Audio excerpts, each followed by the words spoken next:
இது ஒரு வீடுன்னா, இந்த வீட்டில் எங்கள் பாட்டி வாழ்ந்திருக்காங்க, தாத்தா வந்திருக்காங்க, எங்கள் பூட்டியும் வாழ்ந்திருக்காங்க, அவங்களோட மாமியாரும் வாழ்ந்திருக்காங்கன்னா அதோட நினைவிடம் தான். அந்த ஒரு பொருள்னா அது அவங்க இருந்து அவங்க பயன்படுத்தின அவங்க ஆசையாக வாங்கி வச்சது. அதில் அவங்களுடைய பிளஸ்ஸிங்ஸ் இருக்குமானா இருக்கும். அதை நம்ம பார்த்து நம்ம அனுபவிக்கிறோம், கரெக்டுங்களா? எடுத்து அனுபவிக்கிறோம். அந்த வீடுங்கிறதும் அதே மாதிரி தான். சிலர் பார்த்தீங்கன்னா பரம்பரை வீடு, இன்னைக்கு தான் அதை வந்து டெக்னிக்கலாக மாற்றி நிறைய இது பண்ணியிருக்கிறாங்க.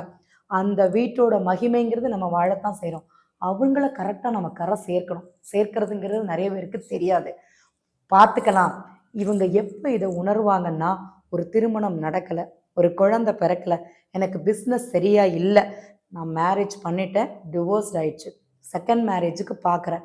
அப்போ ஜோதிடர்கள் சொல்லுவாங்க, பித்திரு கர்மா, பித்திரு தோஷம் இருக்குது, அதை கரை சேருங்கன்னு. ஏன்யா உனக்கு தெரியாதா? உன் பாட்டிக்கும் உங்கள் அப்பாவுக்கும் உங்கள் அம்மாவுக்கும் இன்னைக்கு நிறைய பேர் பார்த்தீங்கன்னா யாருமே எதுவுமே பண்ணலை. நீ அங்கே கொடுத்தாதனையா நீ நல்லா இருப்ப, இது உனக்கு ஒரு ஆள் தேவையா அப்படின்னு தான் நாங்கள் கேட்போம். நான் கேட்பேன்.